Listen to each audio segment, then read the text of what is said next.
બોલો સ્વામિનારાયણ ભગવાનની, હરિ કૃષ્ણ મહારાજની, લક્ષ્મી નારાયણ દેવની. આજના આ શાકોત્સવ લીલા કથા પ્રસંગે આપણી આજની સભાના વક્તા શ્રી સદગુરુ પરમ પૂજ્ય નવતમ સ્વામીજી, સાથે વડતાલ ધામથી પધારેલા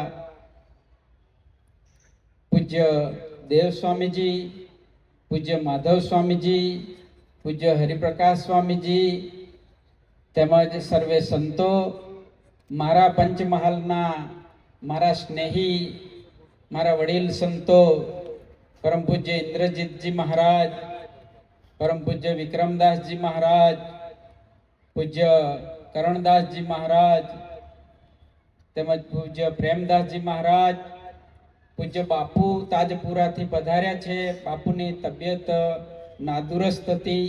બાપુ પાવાગઢ ચડતા હતા, એમને ચક્કર આવી ગયા હતા, તેથી રિટર્ન થયા હતા. પણ થોડું અડધો કલાક ઘરે આરામ કરીને એમને યાદ આવ્યું એટલે બાપુ પધાર્યા છે.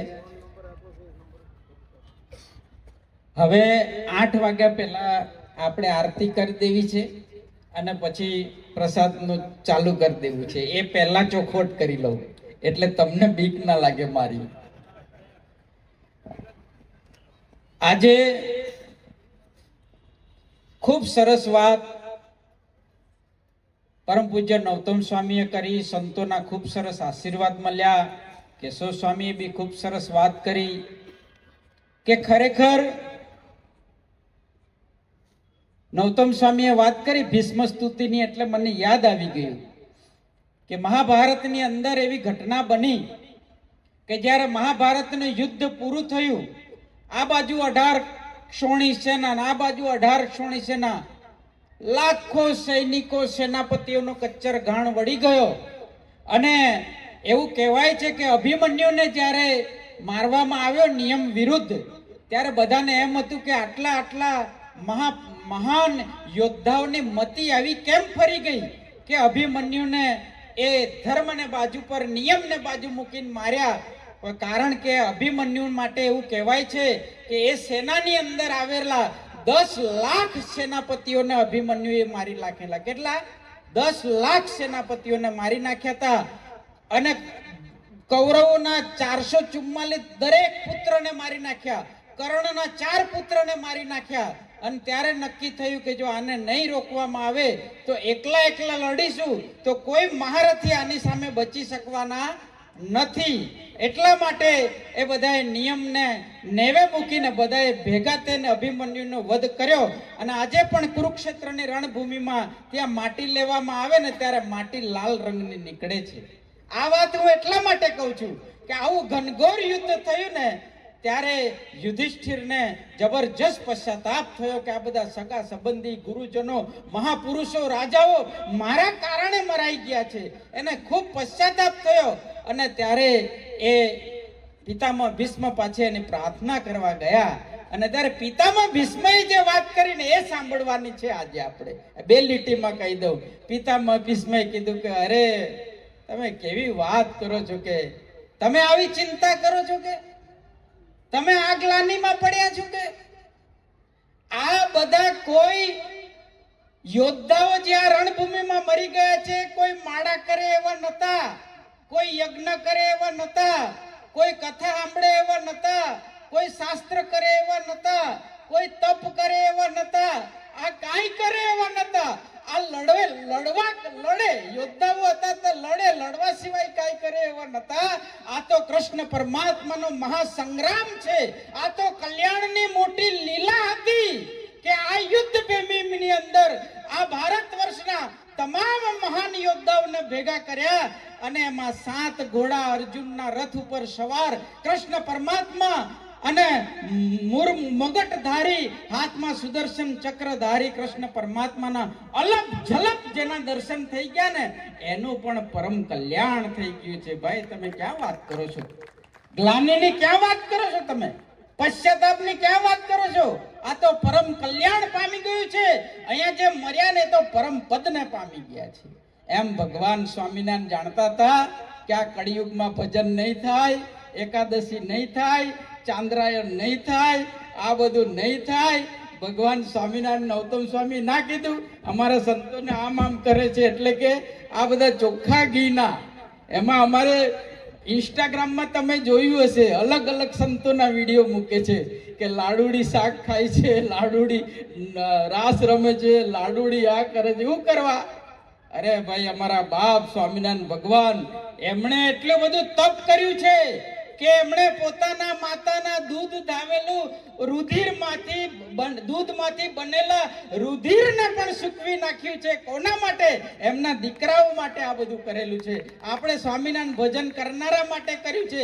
આપણા પરમહંસોએ કૂતરા સૂંઘે નહીં ને એવા લાડવા ધોઈને પાણીમાં પછી કૂતરાને નાખે ને કૂતરું ના ખાય ને ત્યારે સૂંઘવાનું, એવા મહાવ્રતના એવા 114 પ્રકરણમાંથી પાસ થયા છે. બ્રહ્માનંદ સ્વામી જેવા સાધુને ભગવાન કંતાન આપતા હતા ને ત્યારે ઉપર જુએ નીચે જુએ, આ મને આવી એવું નહીં, મારું શરીર મોટું. ભગવાન સ્વામિનારાયણ કે તમારો પ્રશ્ન છે, બધાને એક જ હરખું મળે કે. અને એ સમયે જે વડોદરાના મહારાજાએ બ્રહ્માનંદ સ્વામીને પત્ર લખેલો કે આ તો રતન એમ કે ક્યાં પડી ગયું, કે તમે ક્યાં, તમે તો રાજમહેલમાં શોભો, આવો અમારા ગાયકવાડના રાજની અંદર તમને એમ કે તમારા નિભાવ માટે હું 200 ગામ આપું, તમે આવો 50,000 નું તમને વર્ષાસન બાંધી આપીએ, તમને 51 ચોકીદાર આપીએ, તમે તો રાજ દરબારમાં શોભો એવા છો. ને ત્યારે બ્રહ્માનંદ સ્વામીએ કીધું હતું કે મેં દાડી મહારાજ કો હાજર હકમ હજુર, જસ ગાયો ગોવિંદ કો પાયો ધન ભરપૂર. ભગવાનના ગુણગાન ગાવા મળે ને એનાથી બીજું કોઈ મોટું ધન નથી. એટલે આજે આપણે એવું સમજજો, પૂજ્ય નૌતમ સ્વામી અદ્ભુત લીલા સંભળાવી છે, આવા બધા સંતોના દર્શન ઉપલબ્ધ થયા છે. આ તો ભગવાન સ્વામિનારાયણે સંકલ્પ કરેલી લીલા છે, કલ્યાણ કરવા માટેની લીલા છે. આજે 200 વર્ષથી એ લીલા ચાલી આવે છે. અને એમાં આ તો ભગવાનનો પોતાનો સંકલ્પ છે, એમાં સંતોના આશીર્વાદ છે, ભક્તોની સેવા છે, ભક્તોનું સમર્પણ છે. દરેક ગામથી બધા સરસ મજાનું બસનું ને બધું આયોજન કરીને કાર્યકર્તાઓ બધા ભક્તોને અહીંયા લઈ આવ્યા છે. આ બધી દરેક પ્રકારની વ્યવસ્થાઓ કરી છે. અને આ તો માત્ર ને માત્ર આ તો રીંગણાનું શાક નહીં, પણ આ તો સમર્પણ સેવા ભક્તિ વાળા હરિભક્તોની ભક્તિને ગ્રહણ કરવાનો અવસર છે. તમે વિચાર કરો કે એનું એ છે ને, આ તો કરોડ યજ્ઞ કર્યા બરાબર છે. તમે ગમે એટલા વ્રત કર્યા બરાબર છે, બધું ગમે એટલા તપ કર્યા બરાબર છે. આ પ્રસાદ જે જમ્યા ને એ તો મારી વાત નહીં, હું તો ખાલી માધ્યમ છું. જે આ શાકોત્સવનો લીલા પ્રસાદ જે જમ્યા ને એનું તો પરમ કલ્યાણ થયું છે ને પરમ પદને પામી જાય છે. ભગવાન સ્વામિનારાયણે વચનામૃત પ્રથમના 3જામાં વાત કરી કે અમે આવા સમયા એટલે કરાવીએ છે, મોટા મોટા યજ્ઞો, વિષ્ણુ યાગ, આ બધું એટલે કરાવીએ છે કે પછી અંત સમયે ભગવાનની મૂર્તિ યાદ આવી જાય. સાંભળજો, આ વાત કરીને પૂરી કરું છું મારી વાત. ખાલી ભગવાન સ્વામિનારાયણ કે જો ભગવાનની મૂર્તિ યાદ આવી જાય તો એનું પરમ કલ્યાણ થશે. પછી ભગવાન સ્વામિનારાયણે કીધું કે સંતોની યાદ આવી જાય. વિચાર કરો, ખાલી ભગવાન સુધી ના રહ્યા, ભગવાનની મૂર્તિ યાદ આવી જાય. કદાચ ભગવાનની મૂર્તિ યાદ ના આવી અને સંતોના દર્શન યાદ આવી જાય, અને કદાચ સંતોના દર્શન બી ના યાદ આયા તો હરિભક્તોની યાદ આવી જાય, તો પણ ભગવાન સ્વામિનારાયણના શબ્દો છે કે એ જીવ પરમ પદને પામી જશે. પરમ પદ કોઈ નાની મોટી વાત નથી. ભગવાન સ્વામિનારાયણે ઇન્દ્રના પદને ને બ્રહ્માના પદને ગણતરીમાં નહીં લીધા. પરમ પદ એટલે અક્ષરધામમાં ભગવાન સ્વામિનારાયણના ચરણાવિંદને પામવાની વાત છે, એ પરમ પદ છે. એટલે આ તો કેશવ સ્વામી ઘણીવાર કહે છે કે આપણે 200 વર્ષની અંદર કોઈ ને કોઈ જગ્યાએ શાકોત્સવમાં ખાધું હશે, કોઈ આવ્યું હશે, મોઢામાં ગયું હશે, અને કોઈ ને કોઈ રીતે આપણે એમાં ભળ્યા હશું ને એટલે આપણને ભગવાને આજે સત્સંગમાં જન્મ આપ્યો છે. એટલા બધા આપણે બધા ભાગ્યશાળી છીએ. એટલે હવે તાળી ઓછી થાય છે, મને બી ખબર છે. એટલે હવે અહીંથી આપણે સ્વામીજી જે રીતે માર્ગદર્શન કરશે એ રીતે આપણે બધા મંદિરે આરતીમાં જઈશું. સૌને જય સ્વામિનારાયણ.